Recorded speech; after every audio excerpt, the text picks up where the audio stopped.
Evangelho de João, capítulo 5, do versículo 1 até o versículo 15.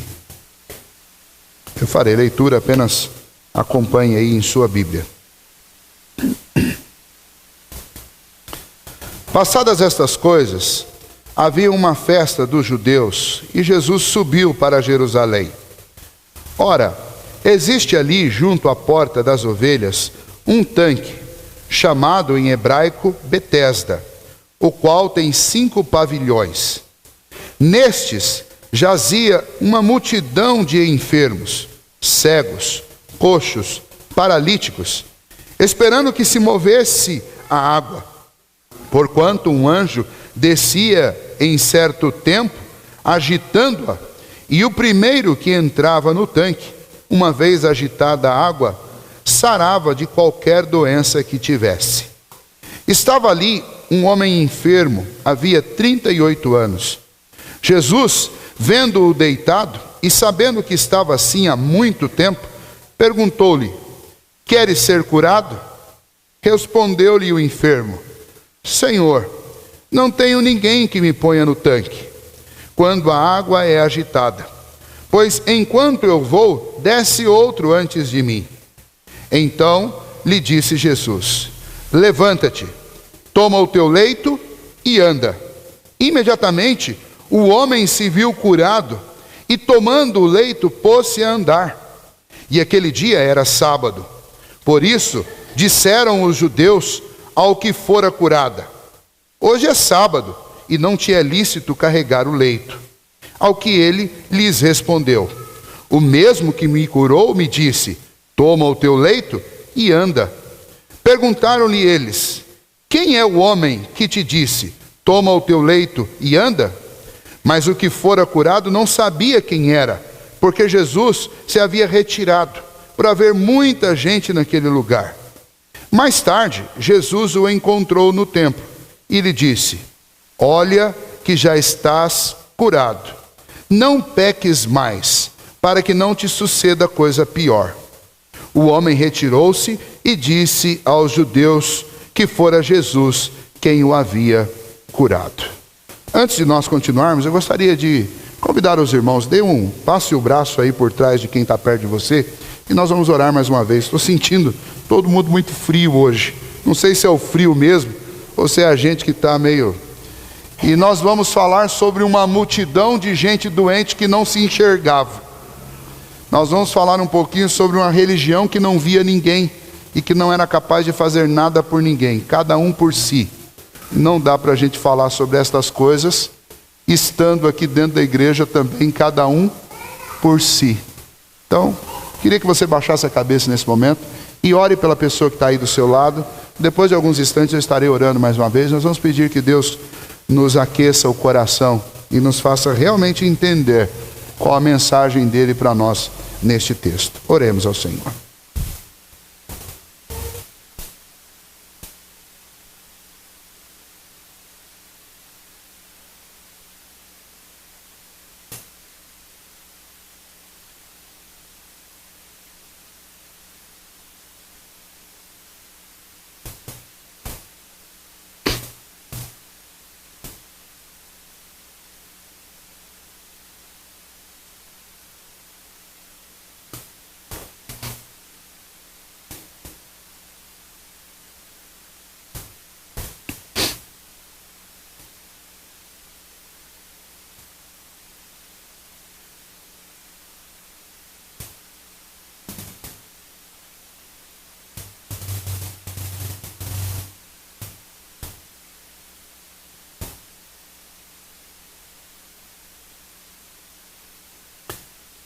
Bendito Senhor, uma vez mais pedimos que o Senhor fale conosco. E o Senhor aqueça o nosso coração nesta noite fria. Que, ó Deus, a presença santa do Teu Filho Jesus entre nós produza, ó Deus, o avivamento em nossos corações que nós tanto precisamos.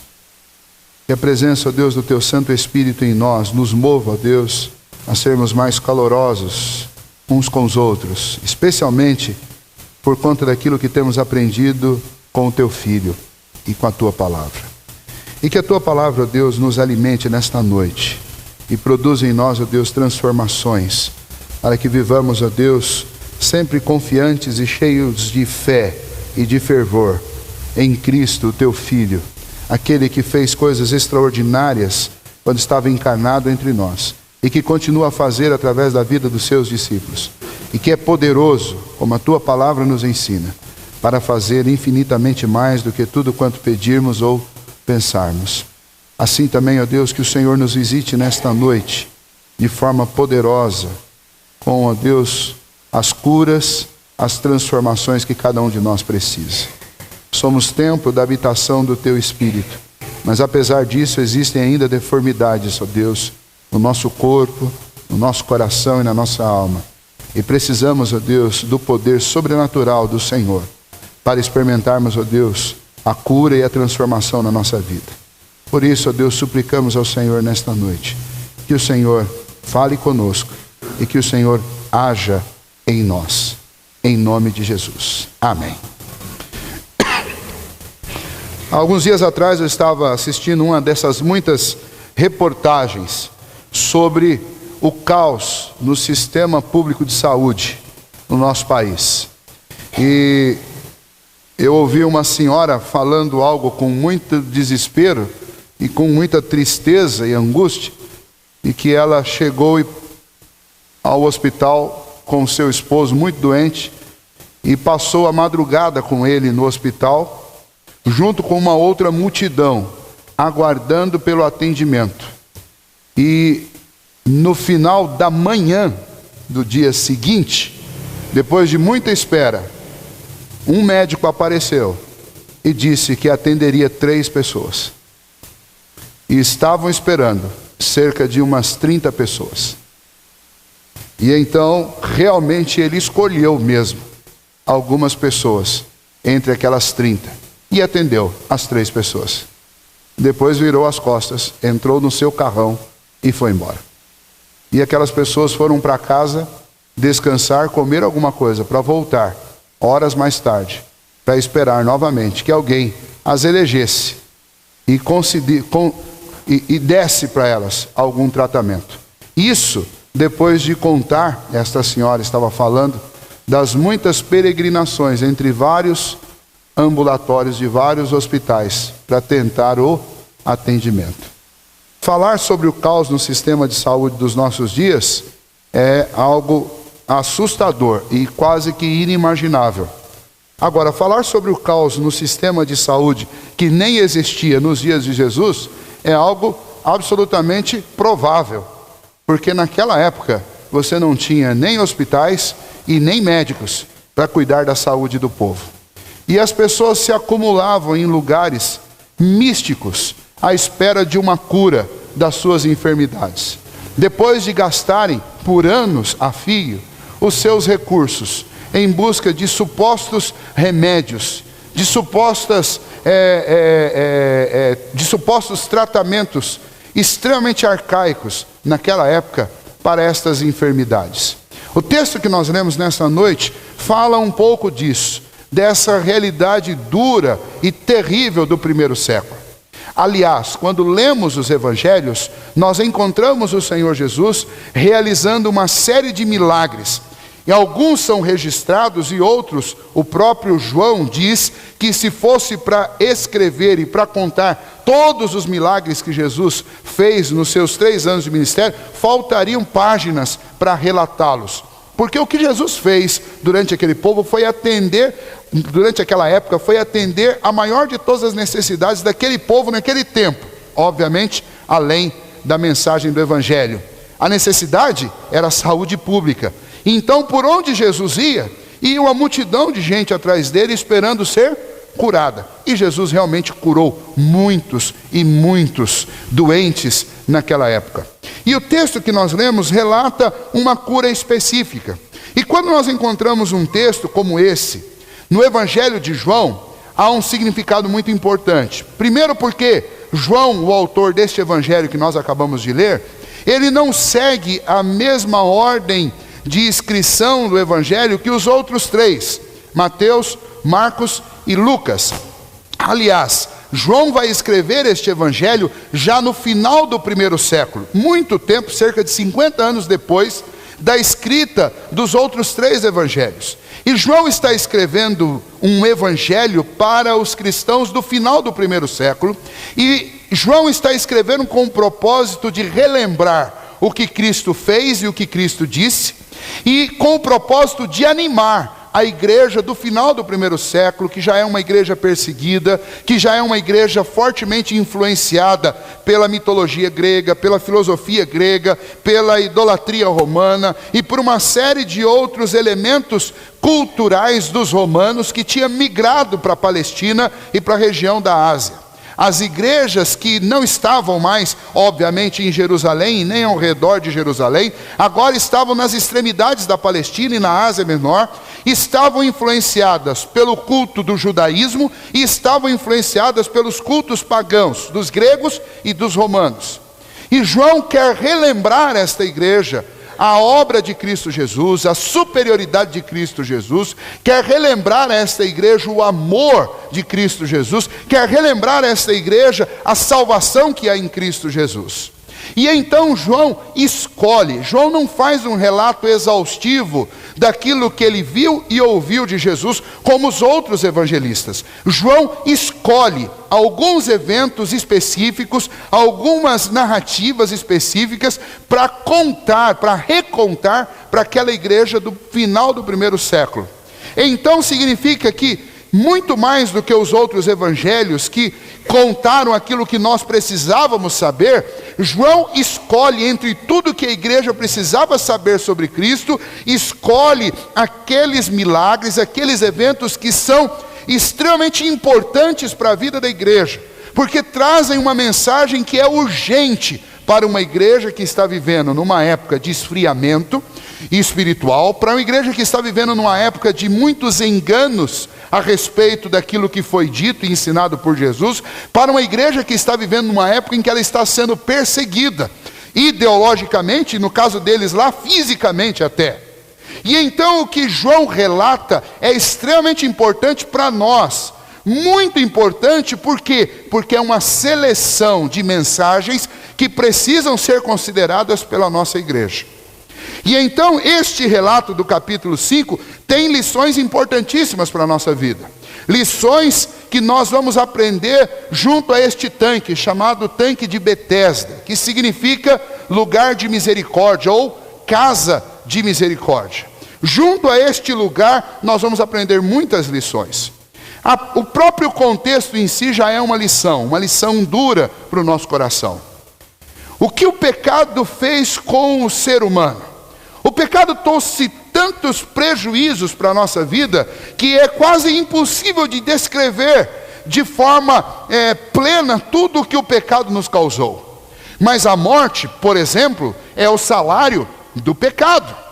E estes homens que estão aqui ao redor deste tanque, são homens que estão sofrendo de enfermidades, muitas delas enfermidades que levam à morte. Enfermidades que não seriam enfrentadas se o pecado não tivesse entrado na nossa história. Enfermidades que não fariam parte da nossa vida, não fosse a desobediência desde o princípio, praticada por nossos pais e por nós também. O quadro que nós vemos de calamidade na saúde pública de Jerusalém no primeiro século, que não é muito diferente do quadro de calamidade que nós vemos no Brasil hoje, é um quadro que primeiramente foi provocado não pelos políticos, que primeiramente foi provocado não pela a insensibilidade da iniciativa privada, um quadro que não foi provocado pela insensibilidade pública, mas é um quadro que foi provocado por cada um de nós por causa dos nossos próprios pecados. Muito bem, além disso, quando nós olhamos para esse quadro aqui, o quadro que João nos conta nos primeiros versículos, nós vemos algo extremamente interessante. Naquela época do ano, provavelmente eles estavam no mês de março ou abril, estava acontecendo a festa da Páscoa. Ou era Páscoa ou era a festa dos tabernáculos, eram as festas que aconteciam nessa época, ou Pentecostes. Uma dessas 3 festas estavam acontecendo. O mais provável, pela sequência dos eventos que João vai narrar, é que o que estava acontecendo aqui eram os preparativos, a véspera da festa de Páscoa. E então, nesta época, que era uma época festiva, Jesus vai a Jerusalém para participar da festa. Mas o Senhor Jesus faz um caminho diferente. Ao invés de fazer aquilo que todos estavam fazendo, indo para o local de festa, Jesus vai para um lugar que, apesar da cidade estar em festa, era um lugar de sofrimento e dor. Um lugar que muitas pessoas esqueciam. O lugar aonde eram deixadas as pessoas de quem todos queriam esquecer. O lugar onde eram abandonados e largados as pessoas que tinham dificuldades que a sociedade não sabia como curar e como resolver. O lugar onde deixar aquilo que ninguém queria olhar. O lugar onde largar aqueles homens purulentos com suas feridas da carne que ninguém queria enxergar, que ninguém queria tocar, que ninguém queria ter contato. O lugar onde eram deixados os necessitados e os totalmente dependentes, como os cegos, os coxos, os paralíticos. Aquele lugar, diferente de toda a cidade que estava em festa, era um lugar de dor e sofrimento. Não só a dor, por ser um lugar onde se acumulavam doentes, mas o motivo pelo qual se acumulavam doentes ali, ainda torna-se mais irônico. Aquele lugar era um tanque resultado de uma nascente que existia ali. Jerusalém tem rios, tem nascentes dentro do Monte Sião, dentro do lugar onde a cidade foi construída. E aquele tanque era o lugar onde havia uma dessas fontes. E em volta desse tanque, havia alguns pavimentos como áreas, como essa galeria que nós temos aí. E essas galerias serviam para cobrir algumas pessoas das intempéries do tempo, seja o sol, seja a chuva. Era um lugar onde as pessoas ficavam acomodadas para fugir do tempo, para não ficar ao relento. Em volta do tanque haviam 5 pavilhões desse, quase que um pentágono desenhado em volta daquele tanque. E então naqueles lugares, embaixo daqueles pavimentos, se acumulavam doentes. E esses doentes estavam ali não por um acaso, não era só para fugir da chuva ou do sol. Eles estavam ali porque havia uma crença naquele lugar de que de tempo em tempo um anjo movimentava aquelas águas, mexia aquelas águas, e quando ele fazia isso, o primeiro que entrasse na água seria curado. Nós não temos nenhum outro relato bíblico que explique este evento, e a maioria dos comentaristas e historiadores acabam não se aventurando para opinar a respeito disso. O que a maioria concorda é que em todo o Antigo Testamento realmente nós temos atividade de anjos, revelando, trazendo mensagens de Deus, ajudando a salvar pessoas, ajudando a livrar pessoas em uma situação de dificuldade. Nós temos anjos trazendo palavras de conforto. Então é possível realmente que Deus enviasse um anjo ali para de alguma maneira abençoar algumas pessoas naquele lugar. Mas nós não podemos criar muitas expectativas e nem falar muito em cima disso, porque nós não temos como provar isso, nós não temos outra explicação. Ficamos apenas com o texto. O texto diz que um anjo descia ali de tempo em tempo e movimentava a água, e quem pulava primeiro na água era curado. Mas vejam só que grande ironia. Você tem uma alternativa de cura, mas a alternativa é para um só. Só que em volta do tanque estão coxos, não podem andar. Paralíticos, não podem andar. Cegos, que não enxergam. Você já imaginou a confusão quando alguém gritava lá? O coxo, que conseguia ver a água se movendo, não tinha como andar. Então ele gritava, a água mexeu. E o cego não sabia para que lado estava a água. Então, imagine que irônico e que triste era esta cena de desespero.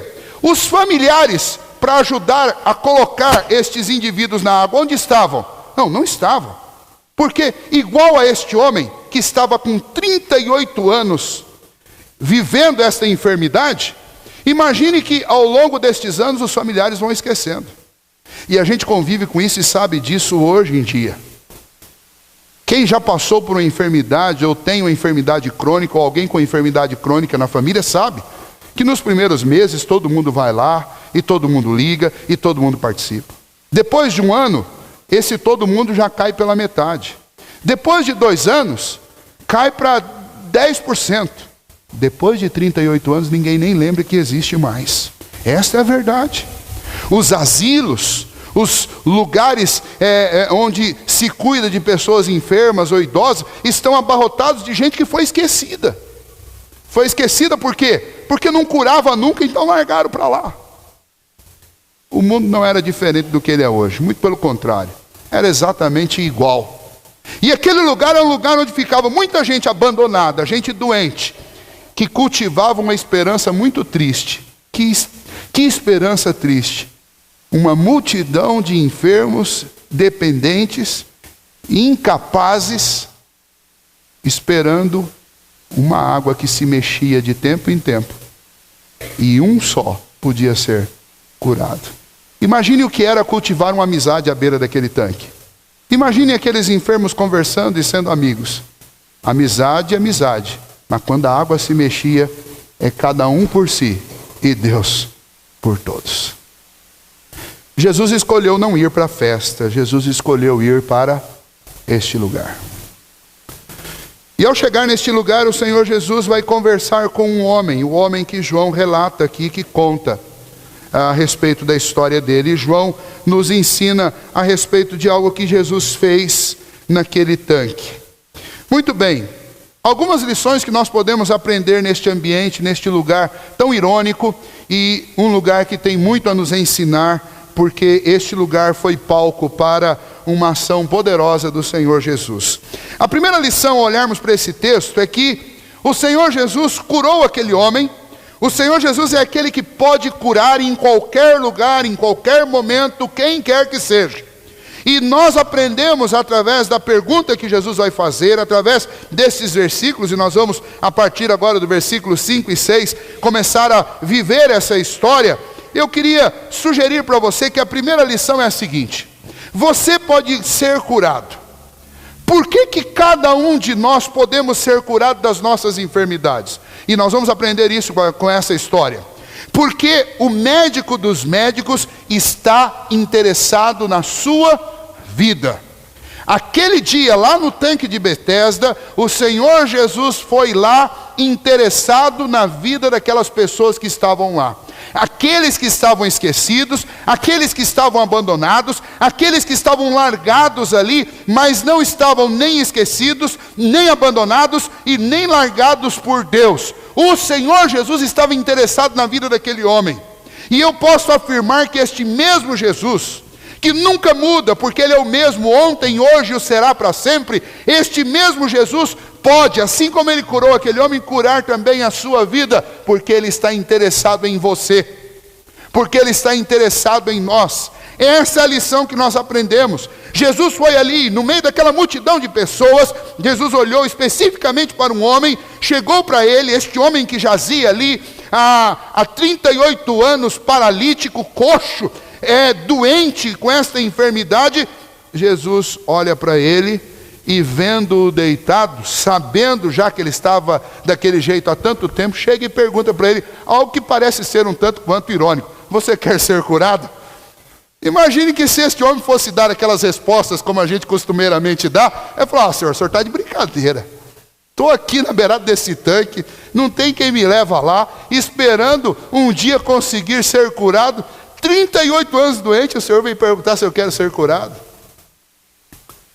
A pergunta do Senhor Jesus é muito interessante, porque a pergunta do Senhor Jesus demonstra interesse. Ela demonstra interesse. Jesus olha para aquele homem, Jesus o identifica no meio daquela multidão, Jesus o enxerga e Jesus diz: você quer ser curado? Eu não sei como você chegou aqui hoje, mas talvez você está como este homem em volta do tanque de Betesda. Talvez você já tentou uma porção de coisas, está esperando na fila de alguns desses sistemas de saúde para tratar alguma enfermidade sua. Talvez você está sem esperança em relação a algum problema que você está passando. E principalmente, como eu disse para vocês, para nós orarmos juntos aqui, antes desta mensagem, talvez você esteja se sentindo sozinho no meio do seu problema. Sozinho enfrentando a sua enfermidade, sozinho enfrentando a sua crise. Eu quero dizer para você, você pode ser curado, o seu problema pode ser resolvido, você pode ser restaurado. Por quê? Porque Jesus está interessado na sua vida, porque Jesus te enxerga onde ninguém mais te vê, porque Jesus consegue conhecer você quando ninguém mais conhece e não sabe dos teus problemas. O texto diz no versículo 6 que Jesus sabia que ele estava enfermo há 38 anos. Nós não sabemos como. Não sabemos se alguém contou para Jesus. Não sabemos se Jesus conversou com algum amigo distante daquele homem lá, algum conhecido dele. Mas o mais provável é que Jesus sabia porque ele é Deus. E sabendo da condição daquele homem, ele chega para ele para curá-lo. A cura não acontece da maneira como nós normalmente imaginamos. Jesus chega e fala assim, eu sei que você quer ser curado, então seja curado. Não, Jesus vai e faz uma pergunta. Por que ele faz isso? Porque Jesus quer que aquele homem perceba que ele está disposto a se envolver com ele. Ele quer saber o que acontece com ele. Ele quer conhecer o que vai no coração daquele homem. Ele quer conhecer os sentimentos daquele homem. Ele quer demonstrar a compaixão divina por aquele homem. Por isso ele não meramente faz alguma coisa pública, não meramente faz alguma coisa genérica, não faz alguma coisa que seja plural, mas simplesmente ele se volta para aquele homem, o identifica, olha nos olhos dele e começa uma conversa pessoal com ele. Jesus quer ver dentro dos olhos daquele homem, quer sentir o que está no coração dele, quer ver as suas necessidades, quer conhecê-lo mais de perto. Este mesmo Jesus, que preferiu o tanque de Betesda ao invés da festa, que foi lá naquele tanque e escolheu um doente, um homem com dificuldades, não só de saúde, mas nós vamos ver a seguir, com dificuldades emocionais, ele se envolveu com esta pessoa, ele conversou com esta pessoa, ele curou esta pessoa, ele transformou a vida dela. E eu posso afirmar para você, com base no que Jesus fez para aquele homem, que se você se sente só, Jesus é aquele que está perto de você, mesmo quando você não perceba. Se você se sente desamparado, como aquele homem estava desamparado, Jesus é aquele que levanta os desamparados. Se você se sente desencorajado, como ele estava desencorajado, porque ele era um paralítico, um coxo, ele não tinha como chegar na água antes dos outros. Se você se sente desencorajado, o Senhor Jesus é aquele que chama você novamente à esperança, que faz reacender no seu coração a chama de vida. Se você se sente manco, aleijado, deformado, Jesus é aquele que cura, não só o corpo, mas cura também a alma, o coração. E é o que Jesus vai fazer. A lição principal desse texto para nós, nessa primeira parte, é que Jesus pode curar você, como ele curou aquele homem. Por quê? Porque Jesus está interessado na sua vida. Você está numa igreja hoje, num domingo, no mês de junho, 2015, porque o Senhor Jesus está interessado na sua vida. Senão você estaria. Senão você teria ficado em casa assistindo o Jogo do Brasil. Senão você teria ficado em casa curtindo o seu sofá. Senão você estaria tomando uma sopinha em outro lugar. Mas você veio a uma igreja. Por que você veio aqui? Você veio porque Jesus está interessado na sua vida e Ele trouxe você aqui. Você veio porque Jesus quer curar você. Você veio porque Jesus quer olhar dentro dos teus olhos e quer fazer essa pergunta: você quer ser curado? Jesus pode curar-nos, não só porque Ele está interessado em nós, mas Jesus, assim como fez com aquele homem, o Senhor Jesus pode nos curar, porque Ele é capaz de diagnosticar meticulosamente as nossas enfermidades. Vejam só, a enfermidade do homem era o quê? Ele estava paralítico, ele não podia andar, ele tinha uma paralisia e ele estava enfermo havia 38 anos. Jesus estava vendo-o deitado naquele leito, chega, pergunta para ele: você quer ser curado? E o homem respondeu: eu estou enfermo, Senhor, e não tem ninguém que me leve para a água. Quando a água se move, eles pulam lá antes de mim. Eu já vi isso acontecer há muitos anos. 38 anos, pelo menos 38 invernos. Se a água se movia uma vez por ano, não sei se ele estava ali há 38 anos, mas provavelmente ele já tinha visto aquilo acontecer já algumas dezenas de vezes. Mas ele continuava doente. E então o Senhor Jesus faz um diagnóstico muito mais profundo do que aquele diagnóstico que alguém desinteressado poderia fazer. Você passa lá, vê um homem deitado, obviamente você imagina o quê? Paralítico. Mas ao perguntar para ele: você quer ser curado? Este homem poderia simplesmente responder: quero, se ele estivesse com saúde do lado de dentro do coração. Mas do mesmo jeito que não tinha saúde no corpo, não tinha saúde aqui também. Porque quando Jesus pergunta para ele: você quer ser curado? Ele começa a pôr para fora a amargura e a tristeza que estava dentro do coração dele. Ele começa a dizer, querer? Querer eu quero, mas eu não tenho amigos. Eu não tenho gente interessada em mim. Eu estou cercado de uma porção de gente, mas essas pessoas estão todas aqui sozinhas, solitárias, porque cada um aqui pensa em si mesmo. Cada um aqui está interessado em resolver o seu próprio problema. Ninguém aqui se ajuda. E eu estou cansado dessa vida, onde cada um vive por si só, onde ninguém se interessa pelos problemas dos outros. É isso que esse homem está dizendo para Jesus. Quando ele fala, Senhor, querer ser curado, eu quero, versículo 7. Mas não tem ninguém que me ponha no tanque quando a água é agitada. Pois enquanto eu vou, desce outro antes de mim. Ele está decepcionado com ele mesmo. Ele está dizendo, eu sou tão ruim, mas tão ruim, estou tão doente, que eu mal consigo tomar o remédio para o meu problema. Quando eu tento me arrastar até o tanque, alguém vai na minha frente e chega lá primeiro.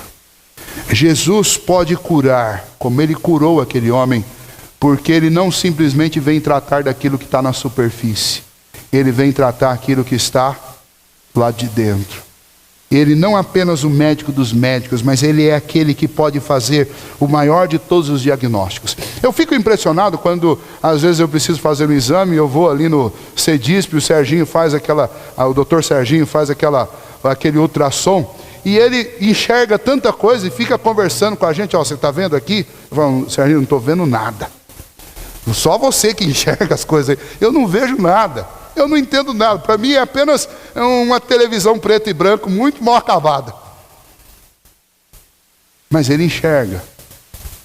Muito mais do que um desses médicos que fazem ultrassom, muito mais do que um médico desses que fazem diagnósticos das nossas enfermidades, Jesus consegue enxergar muito além deles e sem aparelho.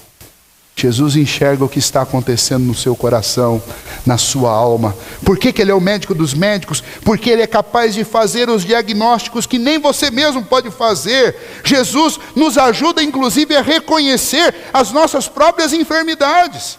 O que Jesus estava fazendo com este homem era exatamente provocando nele as suas emoções, para que ficasse patente, para que ficasse claro que o problema dele não era apenas não poder andar. O problema dele é que a alma dele tinha azedado, o coração dele estava enfermo. O problema é que a amargura tomou conta do coração dele, a frustração, os traumas, a tristeza, tudo aquilo embolou o coração e a alma dele.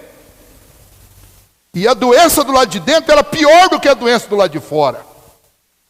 E Jesus inclusive vai curá-lo em dois tempos, em duas etapas.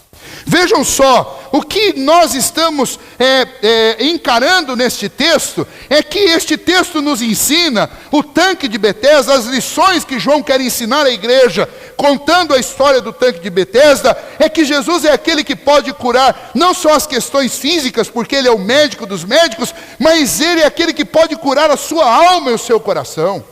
Ele está ensinando que, diferente das pessoas deste mundo que são insensíveis, que não enxergam, Jesus te enxerga, Jesus te vê, Ele está interessado na sua vida, mas Ele não está interessado só na casca, Ele não está interessado só no seu exterior, Ele não está interessado só na sua aparência, Ele está interessado no que está acontecendo dentro do seu coração.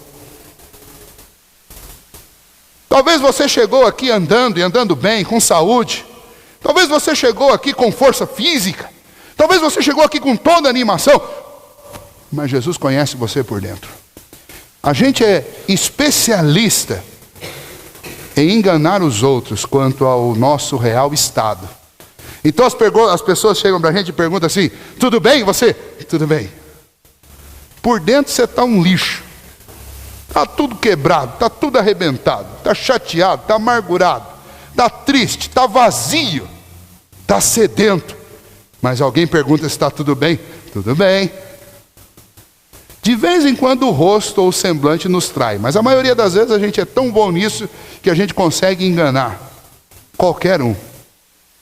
E depois a gente gasta uma grana danada para ir num psicólogo, para o psicólogo perguntar se está tudo bem, e você falar para ele, não está tudo bem. Mas o Senhor Jesus não se engana com o nosso olhar, nem com o nosso semblante, nem com o nosso está tudo bem. Jesus conhece. Jesus sabe o que está acontecendo. Aquele homem, quando respondeu ao Senhor Jesus aquela frase, ninguém me ajuda e eu não consigo chegar lá, ele estava dizendo, eu não tenho ninguém por mim. Ele estava dizendo, eu tenho medo dessa coisa toda, porque eu não consigo. É alguma coisa maior do que eu mesmo. Eu preciso perdoar as pessoas que pulam lá antes de mim? Perdoar o quê? Eu sou vítima. Eles pulam lá para ser curados, mas eles me deixam para trás. Ele poderia pensar muitas coisas, ele poderia pensar, eu devo esquecer o que eles fazem? Mas isso seria loucura. Eles são curados, vão embora e me esquecem aqui. Ele poderia pensar numa série de coisas, mas o Senhor Jesus o levou a pensar uma única coisa. Jesus perguntou para ele, você quer ser curado? E aí ele desabafou, contou aquele monte de coisa. Mas o Senhor Jesus não parou por ali. O Senhor Jesus disse, então tá bom, eu vou curar você. Levanta, toma o teu leito e caminha, meu jovem. Levanta, toma o teu leito e anda. E o texto diz que no mesmo instante aquele homem levantou, tomou o seu leito e andou. Por que isso aconteceu? Porque não só o Senhor Jesus estava interessado nele, mas o Senhor Jesus conseguiu diagnosticar as enfermidades, não só as externas, mas as enfermidades mais profundas na alma dele. E em terceiro lugar, ele andou porque Jesus é o remédio certo para todo tipo de enfermidade. Seja a enfermidade do corpo, seja a enfermidade da alma. Jesus é o remédio, Ele é a cura. Ele é a cura para as nossas enfermidades, Ele é a cura para os nossos problemas da alma, Ele é a cura para os nossos problemas físicos, Ele é a cura para os nossos problemas intelectuais, mentais, Ele é a cura. Não importa a causa do seu problema e nem onde quer que ele esteja alojado, Jesus é maior do que qualquer um dos nossos problemas, qualquer um dos seus problemas. A sua doença pode ser incurável aos olhos dos homens, mas ela não é incurável aos olhos de Deus. O seu problema, a dificuldade, seja no casamento, seja com seus filhos, seja a dificuldade sua com o seu trabalho, com os seus amigos, pode ser insolúvel para os homens, mas ela não é insolúvel para Deus. Não importa a gravidade do seu problema. Quer saber o tamanho ou a gravidade do problema neste homem? Ela tem exatamente o tamanho de 38 anos. 38 anos. Quem pode ser curado de uma enfermidade depois de 38 anos? Jesus pode curar qualquer um, mesmo que a enfermidade já seja uma enfermidade de 38 anos. Então, esta primeira parte, este conjunto dessas 3 mensagens, elas são importantes e elas são diretas e claras do Senhor para o nosso coração. O Senhor Jesus está interessado na sua vida, por isso que Ele pode te curar, porque Ele te enxerga diferente do sistema de saúde nosso. O Senhor Jesus faz diagnósticos que ninguém pode fazer. Nem o laboratório mais fantástico e desenvolvido do mundo pode fazer. Porque o Senhor Jesus não só detecta os seus problemas físicos, mas Ele é capaz de enxergar os teus problemas interiores, seus problemas emocionais e espirituais.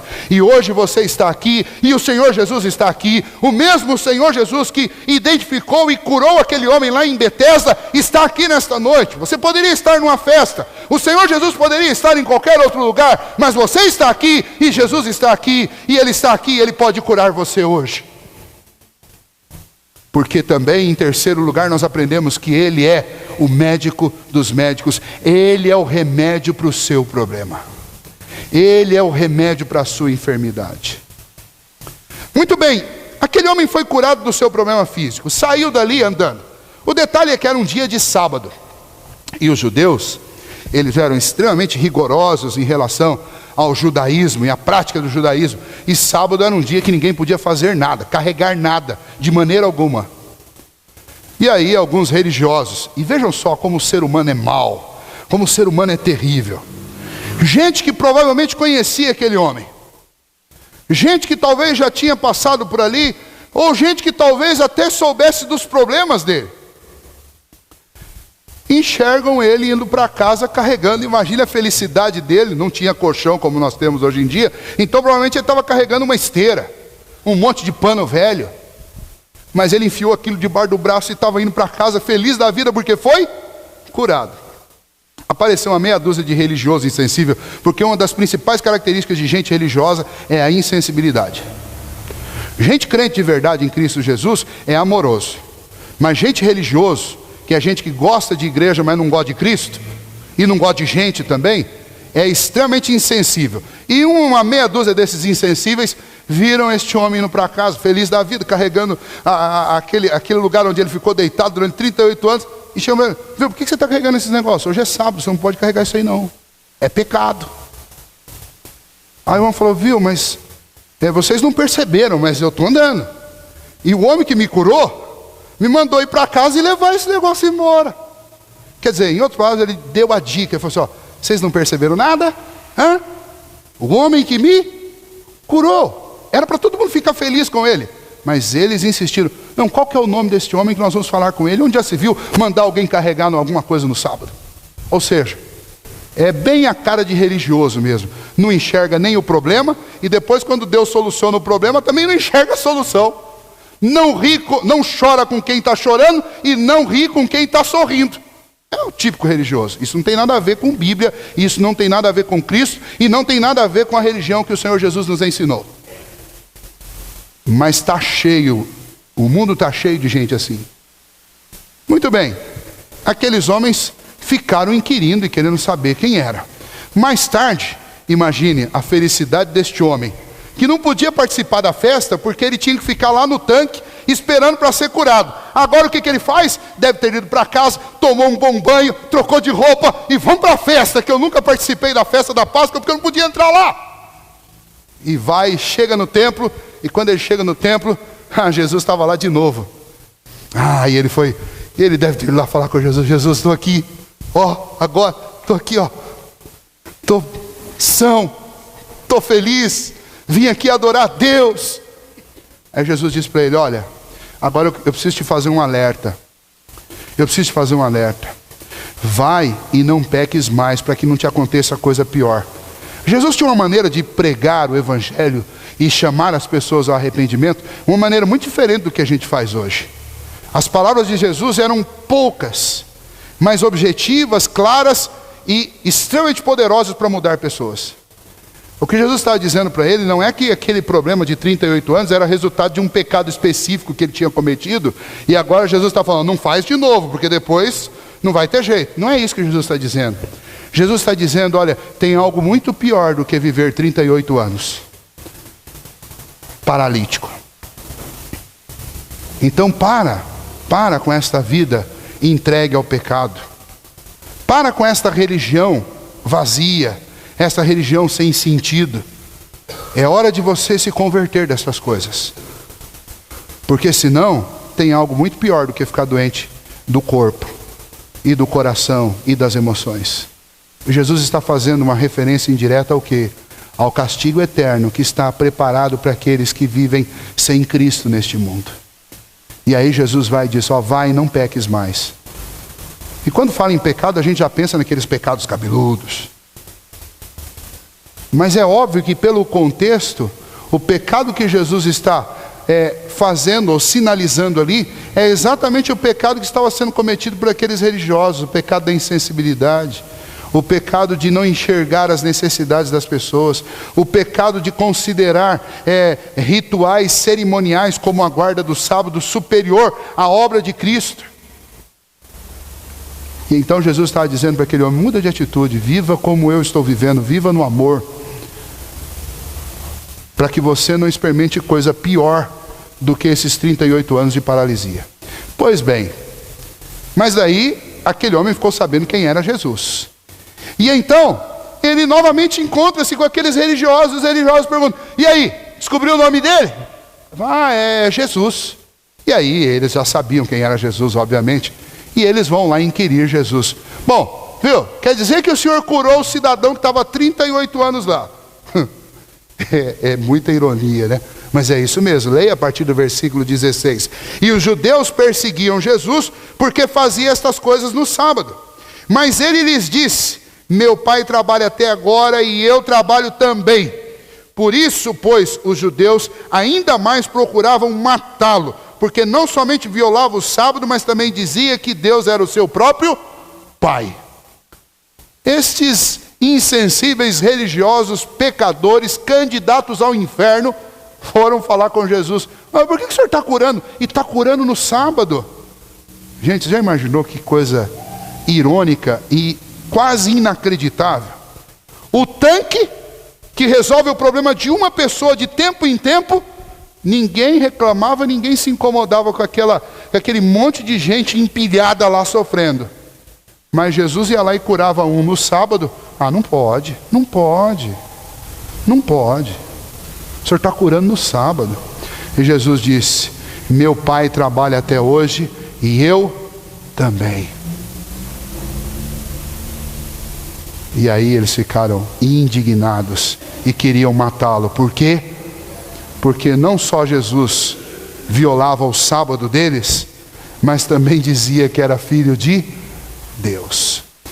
O que eu quero enfatizar como última lição do tanque de Betesda? Eu quero dizer para você que Jesus pode te curar. E a cura que Ele quer realizar no seu coração tem a ver com tudo. Não só com as questões físicas, não só com as questões emocionais, mas tem a ver com a sua alma. Por quê? Porque muitas vezes nós nos enganamos. Nós achamos que pertencer a uma religião salva.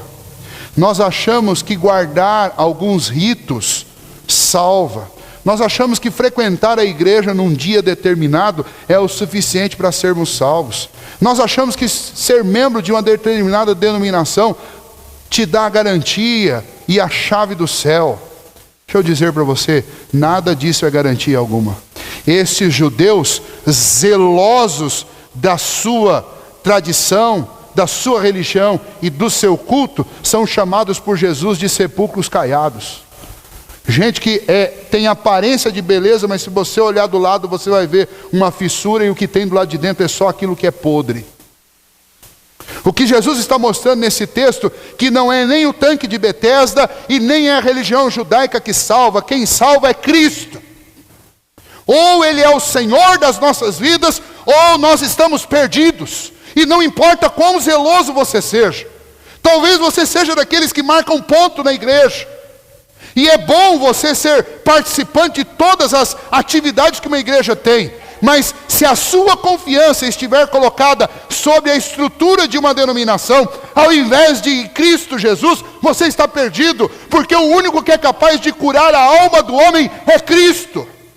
Quem salva o homem é Cristo. Não é uma denominação, não é uma religião, não são os seus sacrifícios, não são os seus zelos, não são os seus trabalhos, não são os seus méritos. Quem salva é Cristo. Eu preciso de Cristo. Não é participar de um culto, não é ler os textos de uma liturgia, não é cantar muitos cânticos. O que salva é Cristo. E é esta lição do tanque de Betesda. Nem o tanque pode salvar e nem a religião. Quem pode salvar é Cristo. Por isso Ele disse para aquele homem: vai e não peques mais. Por isso Ele diz para cada um de nós: vivam comigo, abandonem o pecado, amem a minha vida, conviva comigo, aprenda de mim, seja aquele que bebe desta fonte. Porque Jesus é a água viva, é aquele que pode descedentar a alma do homem, é aquele que pode curar o nosso coração, é aquele que restaura a alegria, é aquele que dá vida. Nós vivemos numa época em que as pessoas vivem um verdadeiro êxodo de igreja para igreja. Fica um tempo numa igreja aqui, depois muda para outra, depois muda para outra, e vai mudando. E a insatisfação é generalizada. Por quê? Porque trocar de igreja, me permita fazer a alusão aqui, trocar de igreja é como trocar de tanque de Betesda. Muitas igrejas hoje estão muito mais parecidas com o tanque de Betesda do que com a igreja do Senhor Jesus. E às vezes trocar de igreja é ficar perambulando de pavilhão em pavilhão, procurando águas que curam. Quem cura é o Senhor Jesus. O remédio para o seu coração, para a sua alma, o remédio para o seu corpo é Cristo. Ele é a fonte da vida. É nele que eu devo buscar o refrigério. Ele está interessado na sua vida. Ele faz um diagnóstico perfeito de você. Ele é o remédio que cura a sua alma, o seu coração, as suas emoções. Ele é o único que pode realmente garantir a sua eternidade. Não se iluda com ritos e com cerimônias, conventos de doutrinas, com modismos. Tem muita gente que fica o tempo inteiro andando. Tem um profeta não sei em qual cidade aí. Tem um outro pastor não sei aonde que ora e cura. Tem um outro apóstolo não sei aonde que revela coisas. Pare de andar atrás do tanque de Betesda. Você precisa de Cristo. Você precisa de Jesus. E Jesus passeia no meio da sua igreja. E a igreja somos nós. A igreja é você que crê em Cristo Jesus. Nessa noite eu quero encerrar dizendo que talvez você seja uma dessas pessoas que estão em torno do tanque de Betesda. Há 1, 2, 10, 20 anos. Talvez por uma enfermidade física, talvez por uma enfermidade do coração, das emoções, sofrendo por solidão, sofrendo por mágoas do passado, sofrendo por alguma depressão, por alguma coisa que fizeram a você, ou por alguma coisa que você fez e não consegue mais consertar. O Senhor Jesus está aqui hoje e a pergunta de Jesus para nós é só uma: queres ser curado? E todas as respostas que você der a partir dessa pergunta é o diagnóstico que Jesus está fazendo. Senhor, eu quero, mas eu não conheço muito. Senhor, eu quero, mas eu já estive tantas vezes nessa posição. Senhor, eu quero, mas eu já vim tantas vezes aqui e nada aconteceu. Senhor, eu quero, mas eu sou tão mal, eu faço coisas tão feias. A pergunta de Jesus para você nessa noite, para nós é: você quer ser curado? É tudo muito simples. Jesus disse: então levanta e anda. A resposta de Jesus para nós é a resposta que você nem acredita mais que você pode ouvir. É essa a resposta de Jesus. A pergunta é: eu posso curar vocês. Essa é a resposta de Jesus. Não importa qual seja a sua enfermidade. A resposta de Jesus é: eu posso. Creia nele de todo o seu coração. Vamos ficar em pé e nós vamos orar.